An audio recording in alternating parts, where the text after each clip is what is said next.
Meno. Can you tell me, Socrates, can virtue be taught? Or is it not teachable, but the result of practice? Or is it neither of these, but men possess it by nature, or in some other way? Before now, Meno, Thessalians had a high reputation among the Greeks, and were admired for their horsemanship and their wealth. But now, it seems to me, they are also admired for their wisdom, not least the fellow citizens and your friend Aristippus of Larissa. The responsibility for this reputation of yours lies with Gorgias, for when he came to your city he found that the leading Aluadae, your lover Aristippus among them, loved him for his wisdom, and so did the other leading Thessalians. In particular, he accustomed you to give a bold and grand answer to any question you may be asked, as experts are likely to do. Indeed, he himself was ready to answer any Greek who wished to question him, and every question was answered. But here in Athens, my dear Meno, the opposite is the case, as if there were a dearth of wisdom, and wisdom seems to have departed hence to go to you. If then you want to ask one of us that sort of question, everyone will laugh and say, "Good stranger, you must think me happy indeed, if you think I will know whether virtue can be taught, or how it comes to be. I am so far from knowing whether virtue can be taught or not, that I do not even have any knowledge of what virtue itself is. I myself, Meno, am as poor as my fellow citizens in this matter, and I blame myself for my complete ignorance about virtue. If I do not know what something is, how could I know what qualities it possesses? Or do you think that someone who does not know at all who Meno is, could know whether he is good-looking or rich or well-born, or the opposite of these? Do you think that is possible? I do not. But Socrates, do you really not know what virtue is? Are we to report this to the folk back home about you? Not only that, my friend, but also that, as I believe, I have never yet met anyone else who did know. How so? Did you not meet Gorgias when he was here? I did. Did you then not think that he knew? I do not altogether remember, Meno, so that I cannot tell you now what I thought then. Perhaps he does know. You know what he used to say, so you remind me of what he said. You tell me yourself if you are willing, for surely you share his views. I do.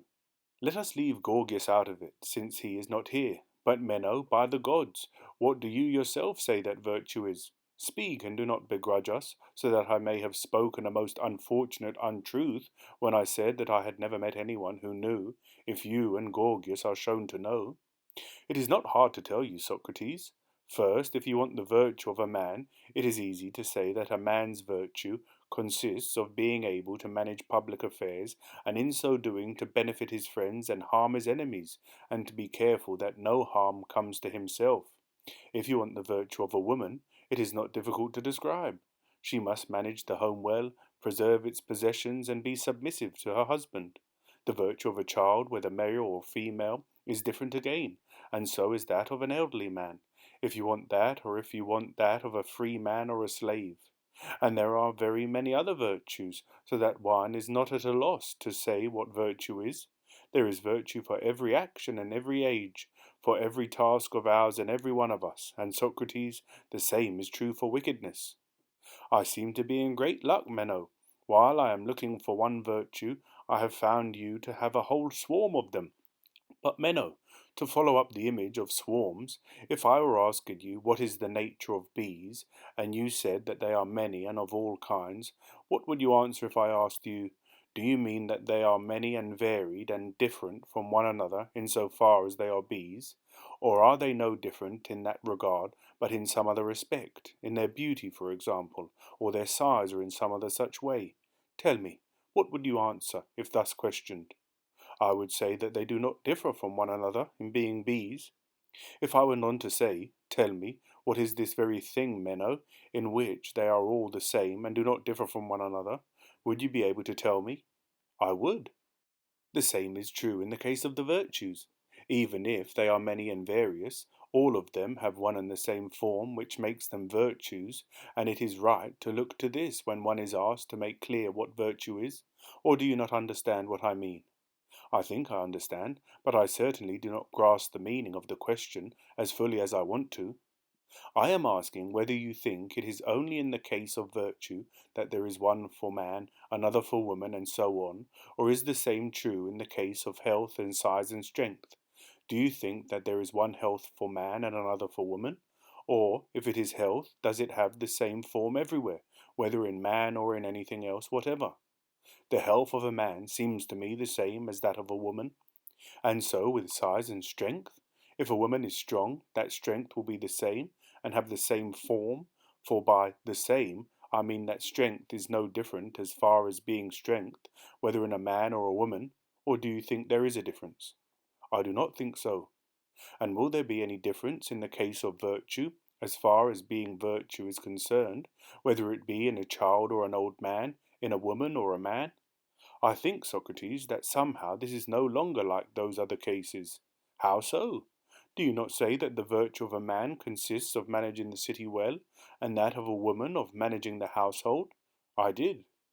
Is it possible to manage a city well, or a household, or anything else, while not managing it moderately and justly? Certainly not.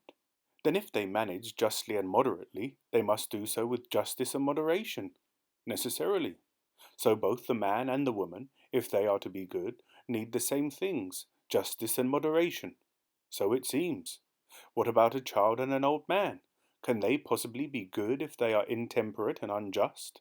Certainly not. But if they are moderate and just, yes. So all human beings are good in the same way, for they become good by acquiring the same qualities. It seems so. And they would not be good in the same way if they did not have the same virtue. They certainly would not be. Since then the virtue of all is the same, try to tell me and to remember what Gorgias, and you with him, said that same thing is. What else but to be able to rule over people, if you are seeking one description to fit them all? That is indeed what I am seeking, but Meno, is virtue the same in the case of a child or a slave, namely, for them to be able to rule over a master? And do you think that he who rules is still a slave? I do not think so at all, Socrates. It is not likely, my good man. Consider this further point. You say that virtue is to be able to rule. Shall we not add to this justly and not unjustly? I think so, Socrates, for justice is virtue. Is it virtue, Meno, or a virtue? What do you mean? As with anything else. For example, if you wish, take roundness, and which I would say that it is a shape, but not simply that it is shape. I would not so speak of it, because there are other shapes. You are quite right. So I too say that not only justice is a virtue, but there are many other virtues. What are they? Tell me, as I could mention other shapes to you, if you bade me do so. So do you mention other virtues. I think courage is a virtue, and moderation, wisdom, and munificence, and very many others. We are having the same trouble again, Meno, though in another way. We have found many virtues while looking for one, but we cannot find one which covers all the others. I cannot yet find, Socrates, what you are looking for, one virtue for them all, as in the other cases. That is likely, but I am eager, if I can, that we should make progress, for you understand that the same applies to everything. If someone asked you what I mentioned just now, what is shape, Meno, and you told him that it was roundness, and if then he said to you what I did, is roundness shape or a shape? You would surely tell him that it is a shape. I certainly would. That would be because there are other shapes. Yes. And if he asked you further what they were, you would tell him? I would. So too, if he asked you what colour is, and you said it is white, and your questioner interrupted you, is white colour or a colour? You would say that it is a colour, because there are also other colours. I would. And if he bade you mention other colours, you would mention others that are no less colour than white is? Yes. Then if he pursued the argument as I did and said, we always arrive at the many, do not talk to me in that way, but since you call all these many by one name, and say that no one of them is not a shape, even though they are opposites, tell me what this is which applies as much to the round as to the straight, and which you call shape, as you say the round is as much shape as the straight. Do you not say that? I do. When you speak like that, do you assert that the round is no more round than it is straight, and that the straight is no more straight than it is round? Certainly not, Socrates. Yet you say that the round is no more a shape than the straight is, nor the one more than the other. That is true. What then is this to which the name shape applies? Try to tell me. If then you answered the man who was questioning about shape or colour, I do not understand what you want, my man, nor what you mean, he would probably wonder and say, you do not understand that I am seeking that which is the same in all these cases? Would you still have nothing to say, Meno, if one asked you, what is this which applies to the round and the straight and the other things which you call shapes, and which is the same in all of them? Try to say that you may practice for your answer about virtue. No, Socrates, but you tell me. Do you want me to do you this favour? I certainly do. And you will then be willing to tell me about virtue? I will. We must certainly press on. The subject is worth it. It surely is. Come then, let us try to tell you what shape is. See whether you will accept that it is this. Let us say that shape is that which alone of existing things always follows colour. Is that satisfactory to you, or do you look for it in some other way? I should be satisfied if you defined virtue in this way. But that is foolish, Socrates. How do you mean? That shape, you say, always follows colour? Well then, if someone were to say that he did not know what colour is, but that he had the same difficulty as he had about shape, what do you think your answer would be? A true one, surely. And if my questioner was one of those clever and disputatious debaters, I would say to him, I have given my answer. If it is wrong, it is your job to refute it. Then, if they are friends as you and I are, and want to discuss with each other, they must answer in a manner more gentle and more proper to discussion. By this I mean that the answers must not only be true, but in terms admittedly known to the questioner. I too will try to speak in these terms. Do you call something the end? I mean such a thing as a limit or boundary, for all those are, I say, the same thing. Prodicus might disagree with us, but you surely call something finished or completed. That is what I want to express, nothing elaborate. I do, and I think I understand what you mean. Further, you call something a plane and something else a solid, as in geometry? I do. For this you may understand what I mean by shape, for I say this of every shape, that a shape is that which limits a solid. In a word, a shape is the limit of a solid. And what do you say colour is, Socrates? You are outrageous, Meno. You bother an old man to answer questions, but you yourself are not willing to recall and to tell me what Gorgias says that virtue is? After you have answered this, Socrates, I will tell you. Even someone who was blindfolded would know from your conversation that you are a handsome and still have lovers. Why so? Because you are forever giving orders in a discussion, as spoiled people do, who behave like tyrants as long as they are young. And perhaps you have recognized that I am at a disadvantage with handsome people, so I will do you the favour of an answer. By all means do me that favour. Do you want me to answer after the manner of Gorgias, which you would most easily follow? Of course I want that. Do you both say that there are effluvia of things, as Empedocles does? Certainly. And that there are channels through which the effluvia make their way? Definitely. And some effluvia fit some of the channels, while others are too small or too big? That is so. And there is something which you call sight? There is. From this, comprehend what I state, as Pindar said, for colour is an effluvium of shapes which fits the sight and is perceived. That seems to me to be an excellent answer, Socrates. Perhaps it was given in the manner to which you are accustomed. At the same time, I think that you can deduce from this answer what sound is and smell, and many such things. Quite so. It is a theatrical answer, so it pleases you, Meno, more than that about shape. It does. It is not better, son of Alexidemus, but I am convinced that the other is, and I think you would agree, if you did not have to go away before the mysteries, as you told me yesterday, but could remain and be initiated. I would stay, Socrates, if you could tell me many things like these. I shall certainly not be lacking in eagerness to tell you such things, both for your sake and my own, but I may not be able to tell you many. Come now, you too try to fulfill your promise to me, and tell me the nature of virtue as a whole, and stop making many out of one, as jokers say whenever someone breaks something. but allow virtue to remain whole and sound, and tell me what it is, for I have given you examples. I think, Socrates, that virtue is, as the poet says, to find joy in beautiful things and have power. So I say that virtue is to desire beautiful things and have the power to acquire them. Do you mean that the man who desires beautiful things desires good things? Most certainly. Do you assume that there are people who desire bad things, and others who desire good things? Do you not think, my good man, that all men desire good things? I do not. But some desire bad things? Yes. Do you mean that they believe the bad things to be good, or that they know they are bad and nevertheless desire them? I think there are both kinds. Do you think, Meno, that anyone, knowing that bad things are bad, nevertheless desires them? I certainly do. What do you mean by desiring? Is it to secure for oneself? What else? Does he think that the bad things benefit him who possesses them, or does he know they harm him? There are some who believe that the bad things benefit them, others who know that the bad things harm them. And do you think that those who believe that bad things benefit them know that they are bad? No, that I cannot altogether believe. It is clear then that those who do not know things to be bad do not desire what is bad, but they desire those things that they believe to be good, but that are in fact bad.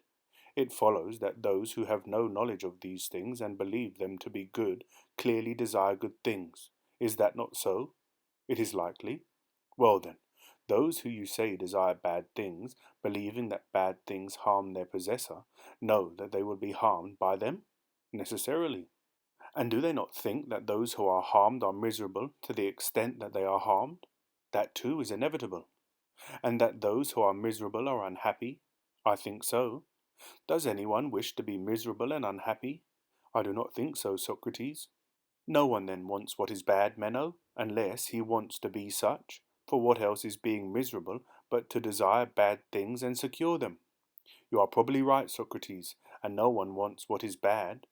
Were you not saying just now that virtue is to desire good things and have the power to secure them? Yes, I was. The desiring part of this statement is common to everybody, and one man is no better than another in this. So it appears. Clearly then, if one man is better than another, he must be better at securing them. Quite so. This then is virtue according to your argument, the power of securing good things. I think, Socrates, that the case is altogether as you now understand it. Let us see then whether what you say is true, for you may well be right. You say that the capacity to acquire good things is virtue. I do. And by good things you mean, for example, health and wealth? Yes, and also to acquire gold and silver, also honours and offices in the city. By good things you do not mean other goods than these? No, but I mean all things of this kind.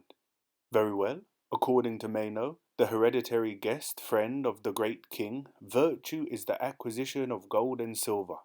Do you add to this acquiring, Meno, the words justly and piously, or does it make no difference to you, but even if one secures these things unjustly, you call it virtue none the less?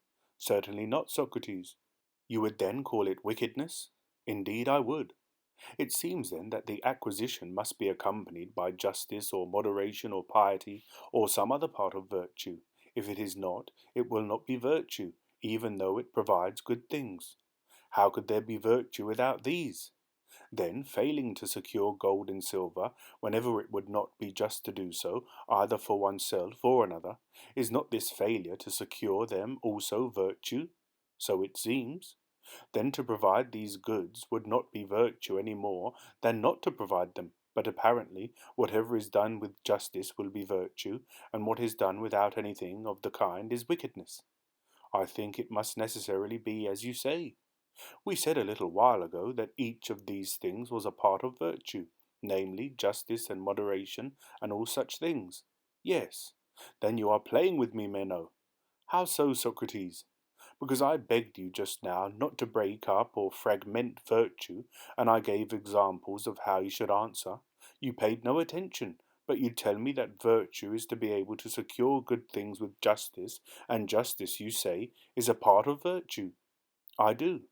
It follows then that from what you agree to, that to act in whatever you do with a part of virtue is virtue, for you say that justice is a part of virtue, as are all such qualities. Why do I say this? Because when I begged you to tell me about virtue as a whole, you are far from telling me what it is. Rather, you say that every action is virtue if it is performed with a part of virtue, as if you had said what virtue is as a whole, so I would already know that, even if you fragment it into parts. I think you must face the same question from the beginning, my dear Meno, namely, what is virtue, if every action performed with a part of virtue is virtue? For that is what one is saying when he says that every action performed with justice is virtue. Do you not think you should face the same question again, or do you think one knows what a part of virtue is if one does not know virtue itself? I do not think so. If you remember, when I was answering you about shape, we rejected the kind of answer that tried to answer in terms still being the subject of inquiry and not yet agreed upon, and we were right to reject them. Then surely, my good sir, you must not think, while the nature of virtue as a whole is still under inquiry, that by answering in terms of the parts of virtue, you can make its nature clear to anyone, or make anything else clear by speaking in this way, but only that the same question must be put to you again. What do you take the nature of virtue to be when you say what you say? Or do you think there is no point in what I am saying? I think what you say is right. Answer me again then from the beginning. What do you and your friends say that virtue is? Socrates, before I even met you I used to hear that you are always in a state of perplexity, and that you bring others to the same state, and now I think you are bewitching and beguiling me, simply putting me under a spell, so that I am quite perplexed. Indeed, if a joke is in order, you seem, in appearance and in every other way, to be like the broad torpedo fish, for it too makes anyone who comes close and touches it feel numb, and you now seem to have had that kind of effect on me, for both my mind and my tongue are numb, and I have no answer to give you. Yet I have made many speeches about virtue before large audiences on 1,000 occasions, very good speeches as I thought, but now I cannot even say what it is. I think you are wise not to sail away from Athens to go and stay elsewhere, for if you were to behave like this as a stranger in another city, you would be driven away for practicing sorcery. You are a rascal, Meno, and you nearly deceived me. Why so particularly, Socrates? I know why you drew this image of me. Why do you think I did? So that I should draw an image of you in return. I know that all handsome men rejoice in images of themselves. It is to their advantage, for I think that the images of beautiful people are also beautiful. But I will draw no image of you in turn.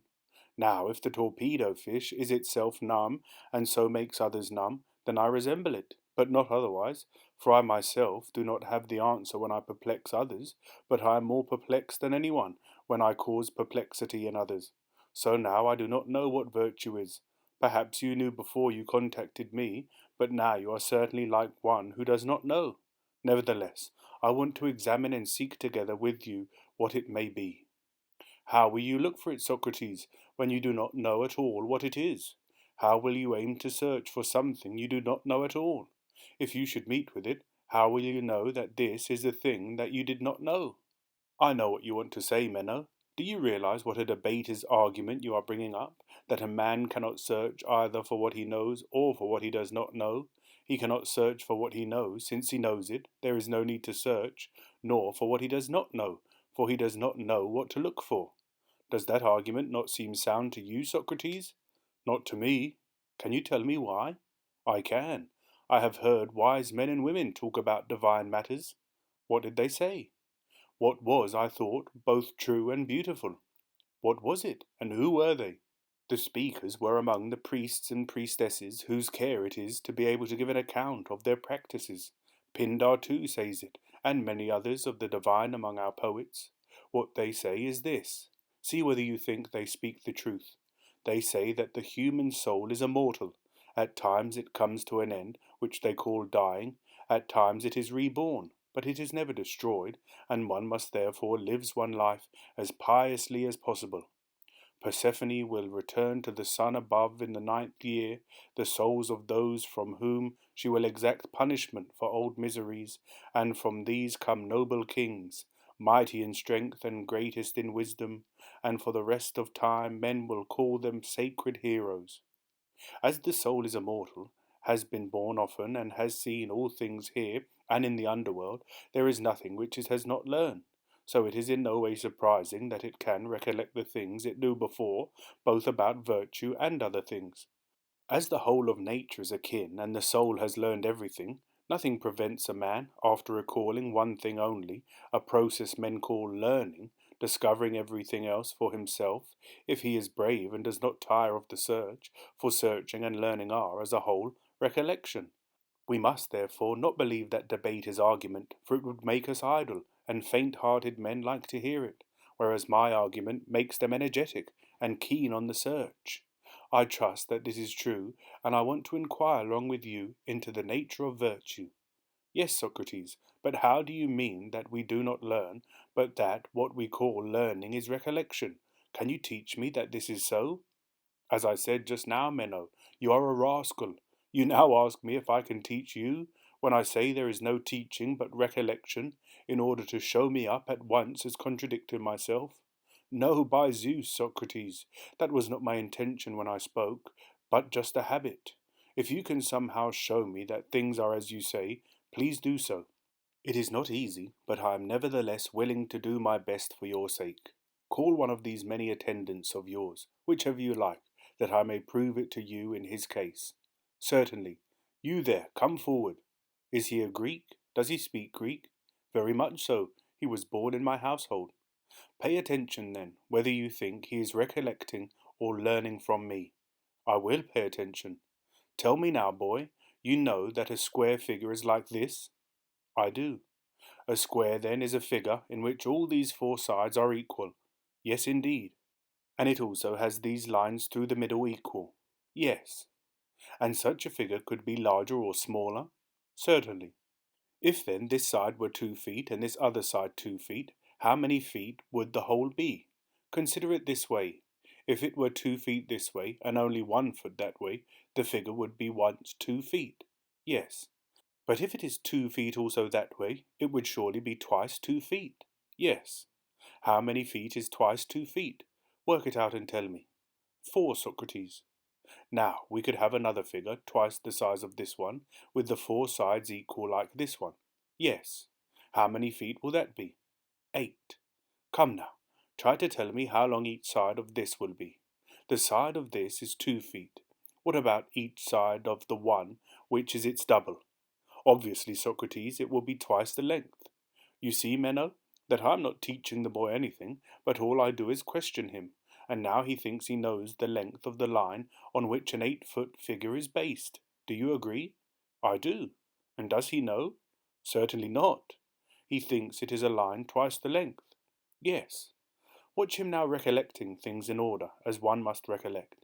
Tell me, boy, do you say that a figure double the size is based on a line double the length?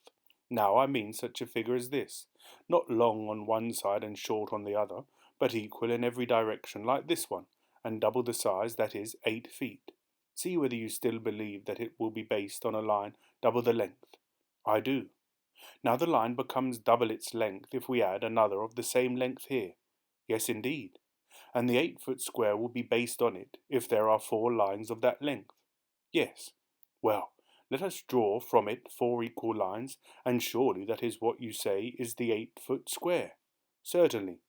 And within this figure are 4 squares, each of which is equal to the 4-foot square. Yes. How big is it then? Is it not 4 times as big?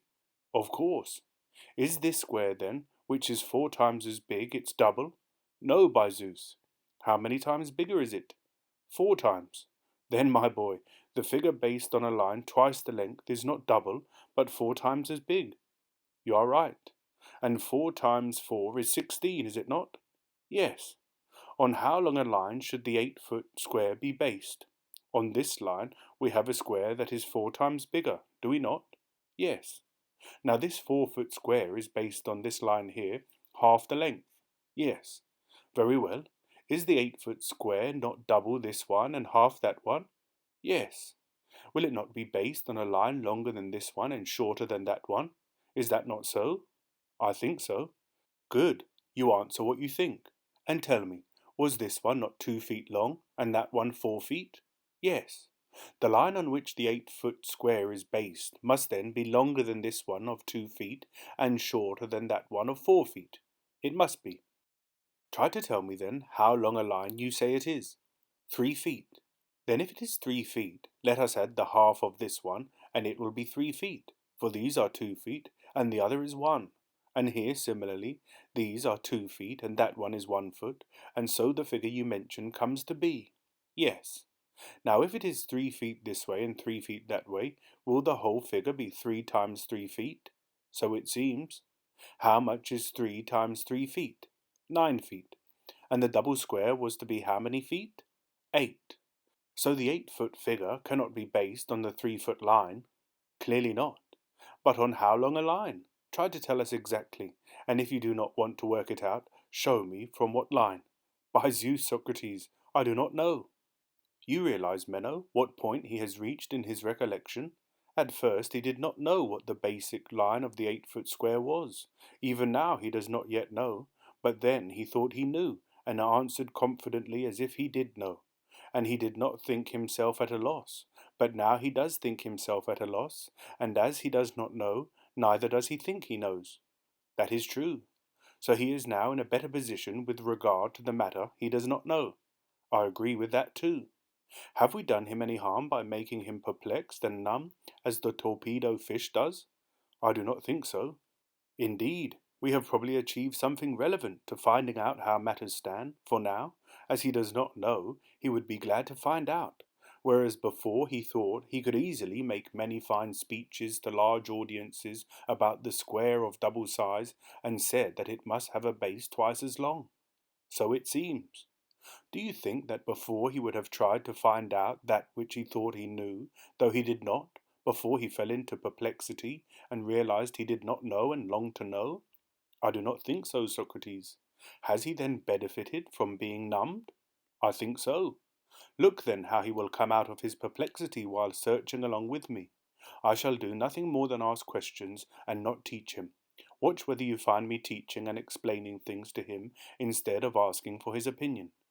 You tell me, is this not a 4-foot figure? You understand? I do. We add to it this figure, which is equal to it. Yes.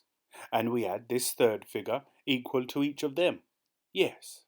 Could we then fill in the space in the corner? Certainly. So we have these 4 equal figures. Yes. Well then, how many times is the whole figure larger than this one? 4 times. But we should have had one that was twice as large, or do you not remember? I certainly do. Does not this line from one corner to the other cut each of these figures in 2? Yes. So these are 4 equal lines which enclose this figure. They are. Consider now how large is the figure. I do not understand. Within these 4 figures, each line cuts off half of each, does it not? Yes. How many of this size are there in this figure? 4. How many in this? 2. What is the relation of 4 to 2? Double. How many feet is this? 8. Based on what line? This one. That is, on the line that stretches from corner to corner of the 4-foot figure? Yes. Clever men call this the diagonal, so that if diagonal is its name, you say that the double figure would be that based on the diagonal. Most certainly, Socrates. What do you think, Meno? Has he in his answers expressed any opinion that was not his own? No, they were all his own. And yet, as we said a short time ago, he did not know. That is true. So these opinions were in him, were they not? Yes. So the man who does not know has within himself true opinions about the things that he does not know. So it appears. These opinions have now just been stirred up like a dream. But if you were repeatedly asked these same questions in various ways, you know that in the end his knowledge about these things would be as accurate as anyone's. It is likely.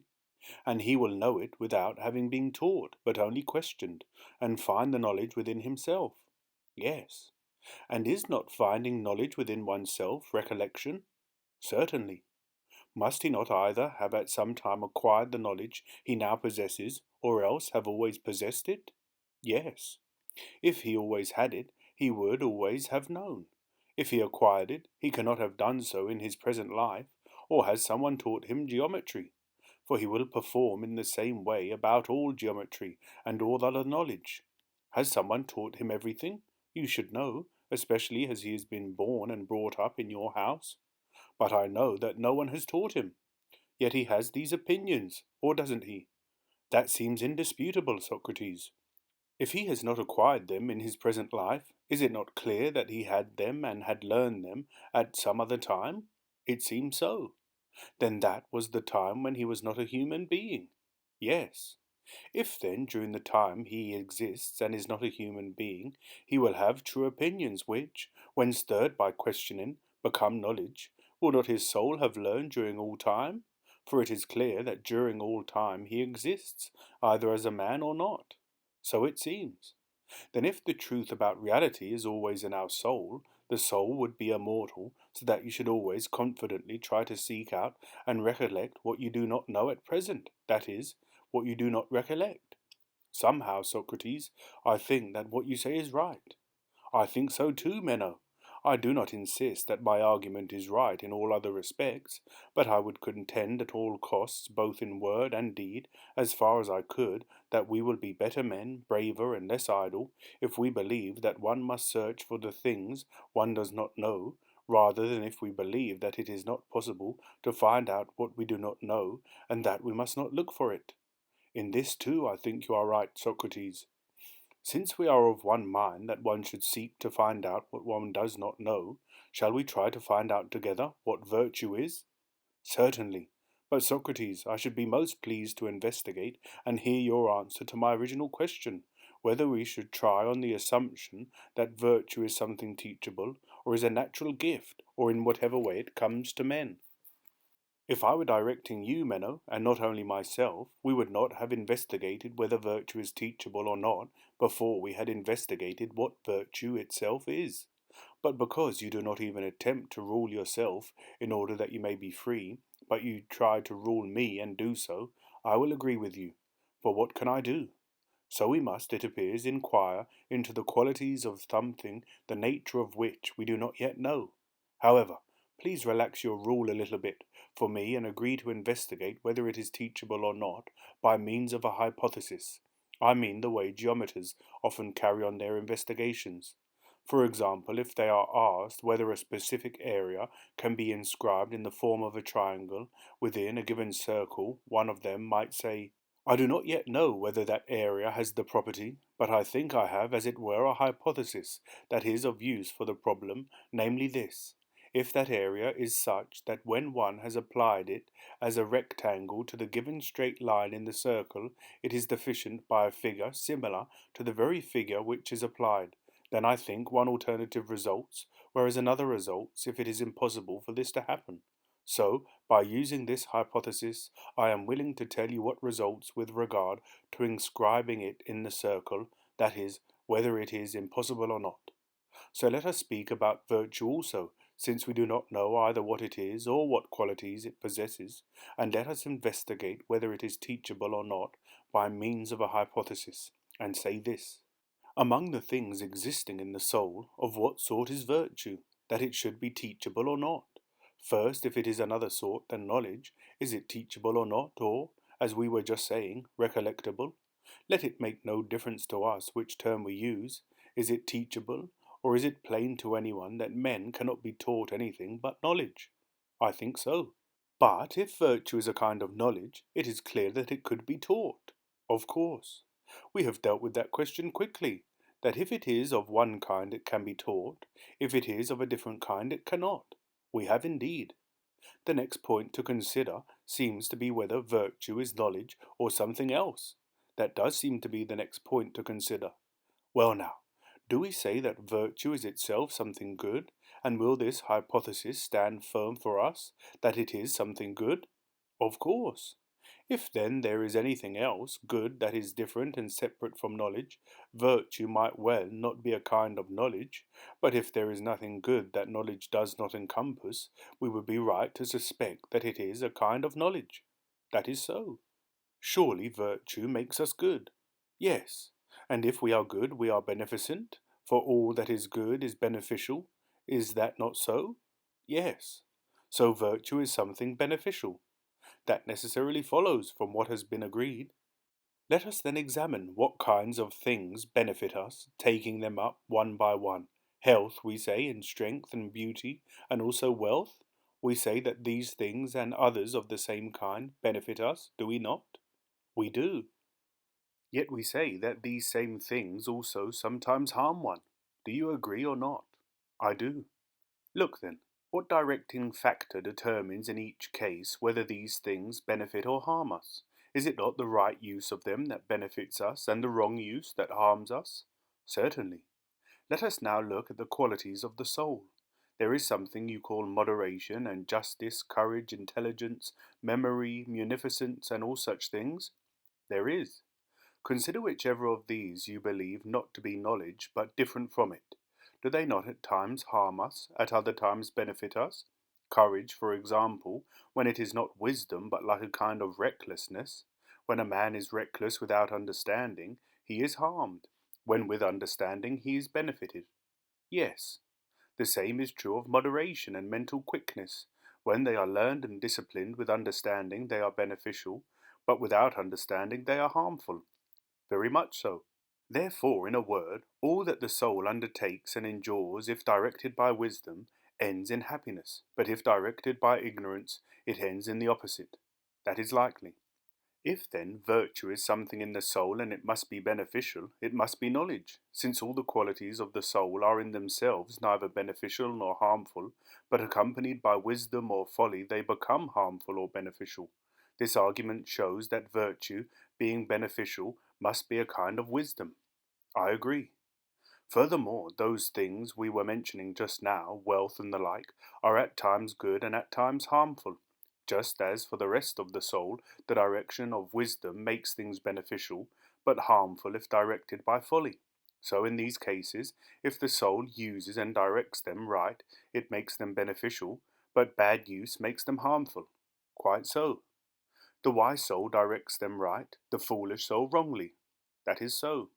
So one may say this about everything. All other human activities depend on the soul, and those of the soul itself depend on wisdom if they are to be good. According to this argument, the beneficial would be wisdom, and we say that virtue is beneficial. Certainly. Then we say that virtue is wisdom, either the whole or a part of it? What you say, Socrates, seems to me quite right. Then, if that is so, the good are not so by nature. I do not think they are. For if they were, this would follow. If the good were so by nature, we would have people who knew which, among the young, were by nature good. We would take those whom they had pointed out and guard them in the Acropolis, sealing them up there much more carefully than gold, so that no one could corrupt them.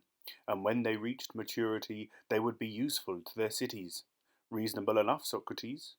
Since the good are not good by nature, does learning make them so? Necessarily, as I now think, Socrates, and clearly, on our hypothesis, if virtue is knowledge, it can be taught. Perhaps by Zeus, but may it be that we were not right to agree to this? Yet it seemed to be right at the time. We should not only think it right at the time, but also now and in the future if it is to be at all sound. What is the difficulty? What do you have in mind that you do not like about it, and doubt that virtue is knowledge? I will tell you, Meno. I am not saying that it is wrong to say that virtue is teachable if it is knowledge, but look whether it is reasonable of me to doubt whether it is knowledge. Tell me this, if not only virtue but anything whatever can be taught, should there not be of necessity people who teach it and people who learn it? I think so.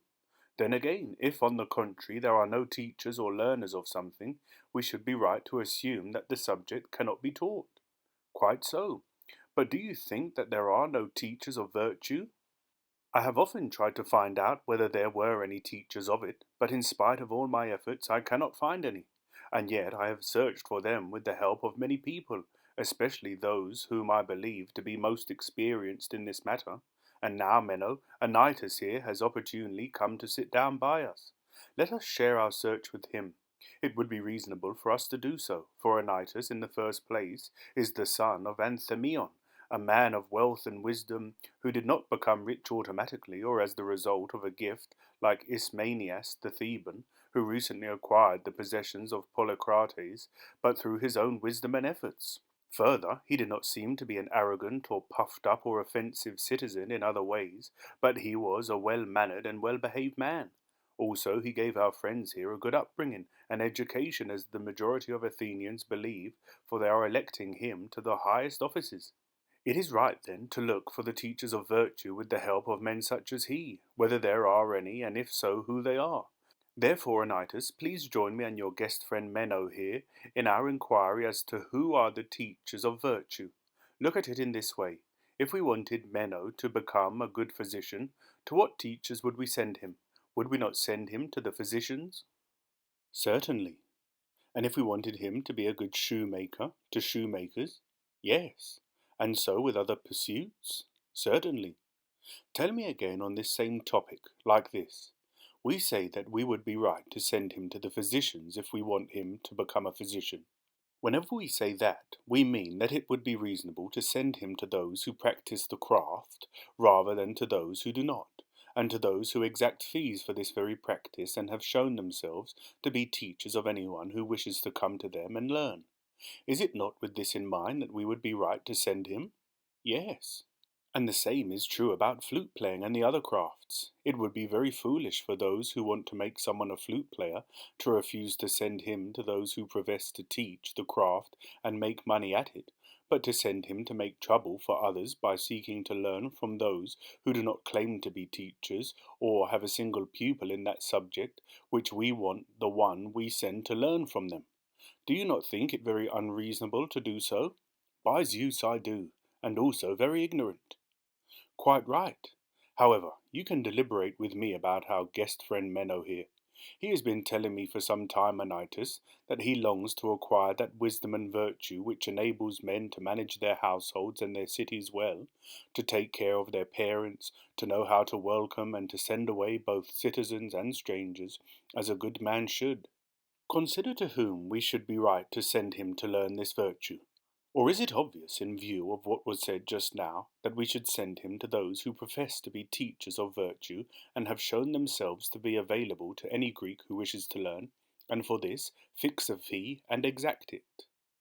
And who do you say these are, Socrates? You surely know yourself that they are those whom men call sophists. By Heracles, hush, Socrates!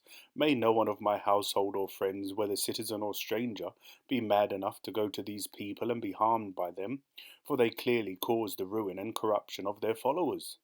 How do you mean, Anytus? Are these people alone of those who claim the knowledge to benefit one so different from the others that they not only do not benefit what one entrusts to them, but on the contrary corrupt it, even though they obviously expect to make money from the process? I find I cannot believe you, for I know that one man, Protagoras, made more money from this knowledge of his than Phidias, who made such notably fine works, and 10 other sculptors. Surely what you say is extraordinary, if those who mend old sandals and restore clothes would be found out within the month if they return the clothes and sandals in a worse state than they received them. If they did this, they would soon die of starvation. But the whole of Greece has not noticed for 40 years that Protagoras corrupts those who frequent him and sends them away in a worse moral condition than he received them. I believe that he was nearly 70 when he died and had practiced his craft for 40 years. During all that time to this very day his reputation has stood high, and not only Protagoras, but a great many others, some born before him and some still alive today. Are we to say that you maintain that they deceive and harm the young knowingly, or that they themselves are not aware of it? Are we to deem those whom some people consider the wisest of men to be so mad as that? They are far from being mad, Socrates. It is much rather those among the young who pay their fees who are mad, and even more the relatives who entrust their young to them, and most of all the cities who allow them to come in, and do not drive out any citizen or stranger who attempts to behave in this manner. Has some sophist wronged you, Anytus, or why are you so hard on them? No, by Zeus, I have never met one of them, nor would I allow any one of my people to do so. Are you then altogether without any experience of these men? And may I remain so? How then, my good sir, can you know whether there is any good in their instruction or not, if you are altogether without experience of it? Easily, for I know who they are, whether I have experience of them or not. Perhaps you are a wizard, Anytus, for I wonder, from what you yourself say, how else you know about these things. However, let us not try to find out who the men are whose company would make Meno wicked. Let them be the sophists, if you like. But tell us, and benefit your family friend here by telling him to whom he should go in so large a city to acquire, to any worthwhile degree, the virtue I was just now describing. Why did you not tell him yourself? I did mention those whom I thought to be teachers of it, but you say I am wrong, and perhaps you are right. You tell him in your turn to whom among the Athenians he should go. Tell him the name of anyone you want. Why give him the name of one individual? Any Athenian gentleman he may meet, if he is willing to be persuaded, will make him a better man than the sophists would. And have these gentlemen become virtuous automatically, without learning from anyone, and are they able to teach others what they themselves never learned? I believe that these men have learned from those who were gentlemen before them. Or do you not think that there are many good men in this city? I believe, Anytus, that there are many men here who are good at public affairs, and that there have been as many in the past, but have they been good teachers of their own virtue? That is the point we are discussing, not whether there are good men here or not, or whether there have been in the past, but we have been investigating for some time whether virtue can be taught.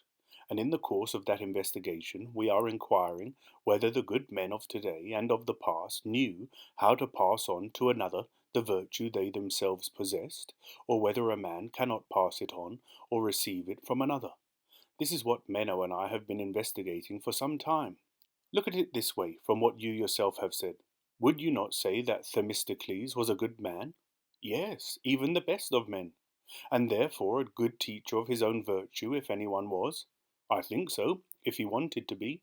But do you think he did not want some other people to be worthy men, and especially his own son? Or do you think he begrudged him this, and deliberately did not pass on to him his own virtue? Have you not heard that Themistocles taught his son Cleophantus to be a good horseman? He could remain standing upright on horseback, and shoot javelins from that position, and do many other remarkable things which his father had him taught and made skilful at, all of which require good teachers. Have you not heard this from your elders? I have. So one could not blame the poor natural talents of the son for his failure in virtue. Perhaps not. But have you ever heard anyone, young or old, say that Cleophantus, the son of Themistocles, was a good and wise man at the same pursuits as his father? Never. Are we to believe that he wanted to educate his son in those other things, but not to do better than his neighbours in that skill which he himself possessed, if indeed virtue can be taught? Perhaps not, by Zeus. And yet he was, as you yourself agree, among the best teachers of virtue in the past. Let us consider another man, Aristides, the son of Lysimachus. Do you not agree that he was good? I very definitely do. He too gave his own son Lysimachus the best Athenian education in matters which are the business of teachers, and do you think he made him a better man than anyone else? For you have been in his company, and seen the kind of man he is. Or take Pericles, a man of such magnificent wisdom. You know that he brought up two sons, Paralus and Xanthippus. I know. You also know that he taught them to be as good horsemen as any Athenian, that he educated them in the arts, in gymnastics, and in all else that was a matter of skill, not to be inferior to anyone. But did he not want to make them good men? I think he did, but this could not be taught. And lest you think that only a few most inferior Athenians are incapable in this respect, reflect that Thucydides too brought up two sons, Melesias and Stephanus, that he educated them well in all other things. They were the best wrestlers in Athens. He entrusted the one to Xanthias and the other to Eudorus, who were thought to be the best wrestlers of the day. Or do you not remember? I remember I have heard that said. It is surely clear that he would not have taught his boys what it costs money to teach, but have failed to teach them what costs nothing, making them good men, if that could be taught. Or was Thucydides perhaps an inferior person who had not many friends among the Athenians and the allies?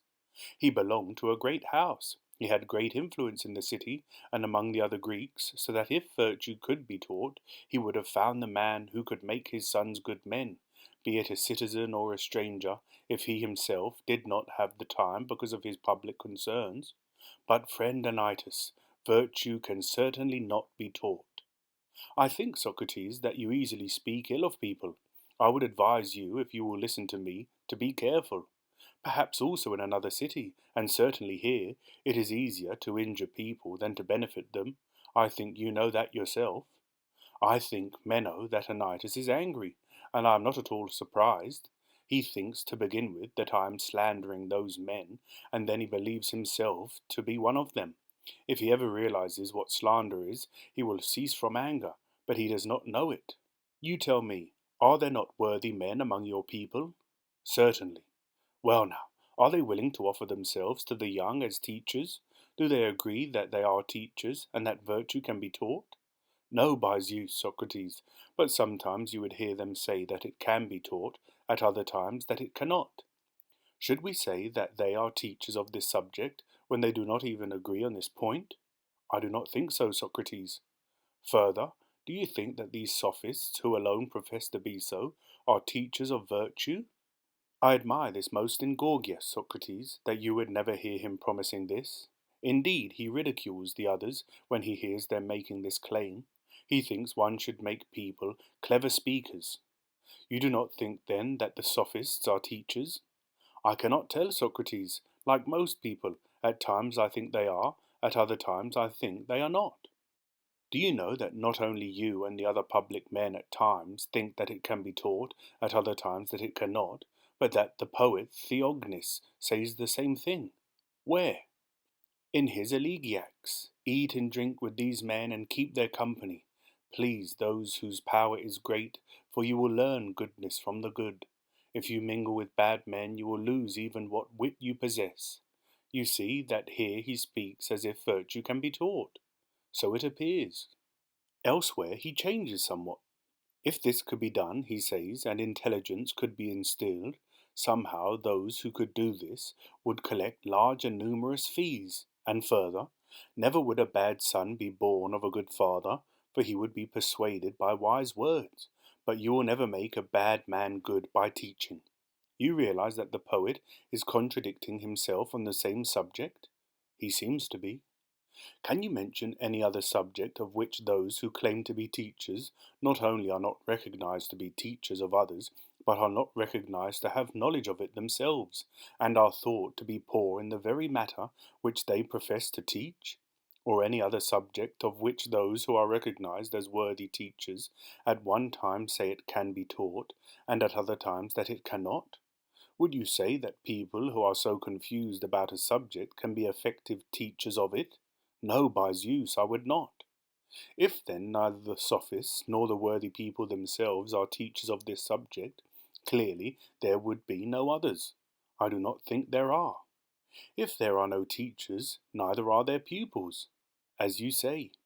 And we agreed that a subject that has neither teachers nor pupils is not teachable. We have so agreed. Now, there seem to be no teachers of virtue anywhere. That is so. If there are no teachers, there are no learners. That seems so. Then virtue cannot be taught. Apparently not, if we have investigated this correctly. I certainly wonder, Socrates, whether there are no good men either, or in what way good men come to be. We are probably poor specimens, you and I, Meno. Gorgias has not adequately educated you, nor Prodicus me. We must then at all costs turn our attention to ourselves and find someone who will in some way make us better. I say this in view of our recent investigation, for it is ridiculous that we failed to see that it is not only under the guidance of knowledge that men succeed in their affairs, and that is perhaps why the knowledge of how good men come to be escapes us. How do you mean, Socrates? I mean this. We were right to agree that good men must be beneficent, and that this could not be otherwise. Is that not so? Yes. And that they will be beneficent if they give us correct guidance in our affairs? This too we were right to agree. Yes. But that one cannot guide correctly if one does not have knowledge. To this our agreement is likely to be incorrect. How do you mean? I will tell you. A man who knew the way to Larissa, or anywhere else you like, and went there and guided others, would surely lead them well and correctly. Certainly. What if someone had had a correct opinion as to which was the way, but had not gone there, nor indeed had knowledge of it? Would he not also lead correctly? Certainly. And as long as he has the right opinion about that of which the other has knowledge, he will not be a worse guide than the one who knows, as he has a true opinion, though not knowledge. In no way worse. So true opinion is in no way a worse guide to correct action than knowledge. It is this that we omitted in our investigation of the nature of virtue, when we said that only knowledge can lead to correct action, for true opinion can do so also. So it seems. So correct opinion is no less useful than knowledge? Yes, to this extent, Socrates. But the man who has knowledge will always succeed, whereas he who has true opinion will only succeed at times. How do you mean? Will he who has the right opinion not always succeed as long as his opinion is right? That appears to be so of necessity, and it makes me wonder, Socrates, this being the case, why knowledge is prized far more highly than right opinion, and why they are different. Do you know why you wonder, or shall I tell you? By all means tell me. It is because you have paid no attention to the statues of Daedalus, but perhaps there are none in Thessaly. What do you have in mind when you say this? That they too run away and escape if one does not tie them down, but remain in place if tied down. So what? To acquire an untied work of Daedalus is not worth much, like acquiring a runaway slave, for it does not remain, but it is worth much if tied down, for his works are very beautiful. What I am thinking of when I say this? True opinions. For true opinions, as long as they remain, are a fine thing, and all they do is good. But they are not willing to remain long, and they escape from a man's mind, so that they are not worth much until one ties them down by giving an account of the reason why. And that, Meno, my friend, is recollection, as we previously agreed. After they are tied down, in the first place they become knowledge, and then they remain in place. That is why knowledge is prized higher than correct opinion, and knowledge differs from correct opinion in being tied down. Yes, by Zeus, Socrates, it seems to be something like that. Indeed, I too speak as one who does not have knowledge, but is guessing. However, I certainly do not think I am guessing that right opinion is a different thing from knowledge. If I claim to know anything else, and I would make that claim about few things, I would put this down as one of the things I know. Rightly so, Socrates. Well then, is it not correct that when true opinion guides the course of every action, it does no worse than knowledge? I think you are right in this too. Correct opinion is then neither inferior to knowledge, nor less useful in directing actions, nor is the man who has it less so than he who has knowledge. That is so. And we agreed that the good man is beneficent? Yes. Since then it is not only through knowledge but also through right opinion that men are good, and beneficial to their cities when they are, and neither knowledge nor true opinion come to men by nature but are acquired, or do you think either of these comes by nature? I do not think so. Then if they do not come by nature, men are not so by nature either. Surely not. As goodness does not come by nature, we inquired next whether it could be taught. Yes. We thought it could be taught, if it was knowledge. Yes. And that it was knowledge if it could be taught. Quite so. And that if there were teachers of it, it could be taught, but if there were not, it was not teachable. That is so. And then we agreed that there were no teachers of it. We did.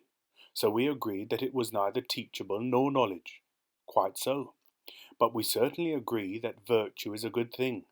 Yes. And that which guides correctly is both useful and good. Certainly. And that only these two things, true belief and knowledge, guide correctly, and that if a man possesses these, he gives correct guidance. The things that turn out right by some chance are not due to human guidance, But where there is correct human guidance, it is due to two things, true belief or knowledge. I think that is so. Now, because it cannot be taught, virtue no longer seems to be knowledge. It seems not. So one of the two good and useful things has been excluded, and knowledge is not the guide in public affairs. I do not think so. So it is not by some kind of wisdom or by being wise that such men lead their cities, those such as Themistocles and those mentioned by Anytus now. This is the reason why they cannot make others be like themselves, because it is not knowledge which makes them what they are. It is likely to be as you say, Socrates. Therefore, if it is not through knowledge, the only alternative is that it is through right opinion that statesmen follow the right course for their cities. As regards knowledge, they are no different from soothsayers and prophets. They too say many true things when inspired, but they have no knowledge of what they are saying. That is probably so. And so, Meno, is it right to call divine these men who, without any understanding, are right in much that is of importance is what they say and do? Certainly. We should be right to call divine also those soothsayers and prophets whom we just mentioned, and all the poets, and we should call no less divine and inspired those public men who are no less under the gods' influence and possession, as their speeches lead to success in many important matters, though they have no knowledge of what they are saying. Quite so. Women too, Meno, call good men divine, and the Spartans, when they eulogize someone, say, "This man is divine." And they appear to be right, Socrates, though perhaps Anytus here will be annoyed with you for saying so. I do not mind that. We shall talk to him again. But if we were right in the way in which we spoke and investigated in this whole discussion, virtue would be neither an inborn quality nor taught, but comes to those who possess it as a gift from the gods, which is not accompanied by understanding, unless there is someone among our statesmen who can make another into a statesman. If there were one, he could be said to be among the living, as Homer said Tiresias was among the dead, namely, that he alone retained his wits, while the others flitted about like shadows. In the same manner, such a man would, as far as virtue is concerned, here also be the only true reality, compared, as it were, with shadows. I think that is an excellent way to put it, Socrates. It follows from this reasoning, Meno, that virtue appears to be present in those of us who may possess it as a gift from the gods. We shall have clear knowledge of this when, before we investigate how it comes to be present in men, we first try to find out what virtue in itself is. But now the time has come for me to go. You convince your guest friend Anytus here of these very things of which you have yourself been convinced, in order that he may be more amenable. If you succeed, you will also confer a benefit upon the Athenians.